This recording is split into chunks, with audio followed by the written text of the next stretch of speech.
Hello viewers, কেমন আছেন? চলে আসলাম আর একটা ভিডিও নিয়ে আপনাদের সামনে।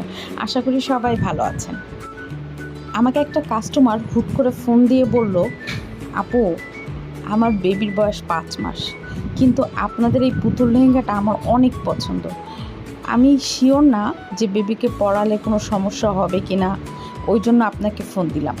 আমি বললাম, আপনি নিশ্চিন্তে নিতে পারেন, কোনো সমস্যা নাই। আমাদের যে কোনো ড্রেস 1 মাসের বাচ্চা থেকে শুরু করে আমরা 10 বছর পর্যন্ত দিয়ে থাকি। আপনি নিশ্চিন্তে নিতে পারেন, কোনো অসুবিধা নেই। আপু বলল, ওকে ডান, তাহলে আপু এটা আপনি মেকিং করে আমাদেরকে পাঠিয়ে দিন। আমি বললাম তো অবশ্যই। আমি তখন কারখানায় মেয়েদেরকে বলে দিলাম যে সব কিছু চেক করে দেখো পুতুল লেহেঙ্গার।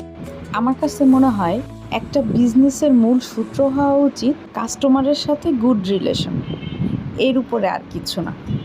সত্যি কথা, আমার প্রত্যেকটা কাস্টমারের সাথে এত ভালো রিলেশন, মাশাল্লাহ। আপুরা যখন আমার উপর বিশ্বাস করে একটা প্রোডাক্ট অর্ডার করে, তখন আমার খুবই ভালো লাগে যে আমি তখন চেষ্টা করি তার বিশ্বাসটা রাখার জন্য। আমাদের কাছে এমন কিছু ডিজাইনের ড্রেস আছে যেটা আমরা আগেও বলেছি যে 1 মাস থেকে 10 বছর পর্যন্ত দিয়ে থাকি, এটাও সত্যি কথা। কিন্তু এমন কিছু ড্রেসও আমাদের কাছে আছে যখন আমরা বলে থাকি যে না, এটা আসলে 5 মাস 6 মাসের বেবিদের দেওয়ার জন্য উপযোগী হবে না। সেক্ষেত্রে কাস্টমাররা যদি আমাদের কাছে জিজ্ঞেস করে, তখন কিন্তু আমরা কাস্টমারকে না বলে থাকি যে না আপু, এটা আপনি 5 মাসের বাচ্চার জন্য নিয়েন না। যাই হোক, অনেক গল্পের মাঝখান থেকে পুতুল লেহেঙ্গাটা রেডি হয়ে গেল। তাহলে আজকে এই পর্যন্তই। আশা করি সবাই ভালো থাকবেন। আল্লাহ হাফেজ।